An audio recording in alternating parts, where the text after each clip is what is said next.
समजतं इथं जनता आहे. मी प्रश्न विचारायला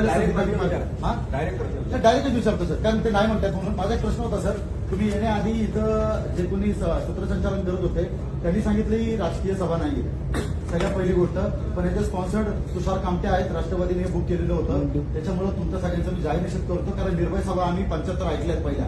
ओके, तर सगळ्यात पहिले मी या गोष्टीचा निषेध करतो. आणि दुसरी गोष्ट सर, जर 75 निर्भय सभा झालेल्या आहेत आपल्या महाराष्ट्रात, 78 झाले, सगळ्यांनी 75 सांगितल्या, तुम्ही 78, 78 नाही 3चं खालीवर होईल. सर, बीजेपीचं 1% पण मतदान हल्लेलं नाहीये, जागा पडल्या. ओके, हा फॅक्ट फिगर सांगतोय, भारत निवडणूक आयोगाच्या आकडेवारी सांगतायत 1%ही मतदान हल्लं नाहीये, जागा पडल्यात. आणि दुसरी गोष्ट, जर महाविकास आघाडीला तुम्ही मतं द्या म्हणले तर सर, इथल्या मुस्लिमांनी आणि इथल्या एससीनी भरभरून मतं दिली, त्याची फिगर्स तुम्हाला माहिती आहे.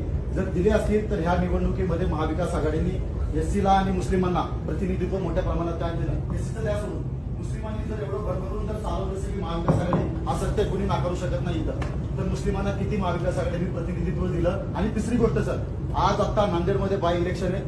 ओके, त्या बाय इलेक्शन मध्ये 2 सख्खे भाऊ, एक बीजेपीतनं उभारतोय आणि काँग्रेसमधनं उभारतोय. ही कुठली भाषा आहे आणि इथं कोणाला निर्भय बनवता. आणि तिसरी गोष्ट, ज्या उमेदवाराचा तुम्ही उल्लेख केला सर आल्या त्या उमेदवार, जर तुम्ही सर आरएसएसला विरोध करताय, बीजेपीला विरोध करताय, त्या उमेदवार त्यांच्या परिचय पत्रामध्ये लिहिले की मी संघाच्या शाखेत तयार झाले, नमस्ते सदा वत्सले म्हणते मी, आणि मी संघाच्या शाखेतनं मला नेतृत्व, कर्तृत्व आणि वक्तृत्व भेटलंय हे त्यांच्या परिचय पत्रात नमूद केलंय. तर तुम्ही त्यांची भूमिका आता मला सांगा, तुम्ही आल्याला त्यांचं नाव घेतलंय, कारण त्यांच्या परिचय पत्राला क्लिअर कट मेन्शन केलेलं त्यांनी.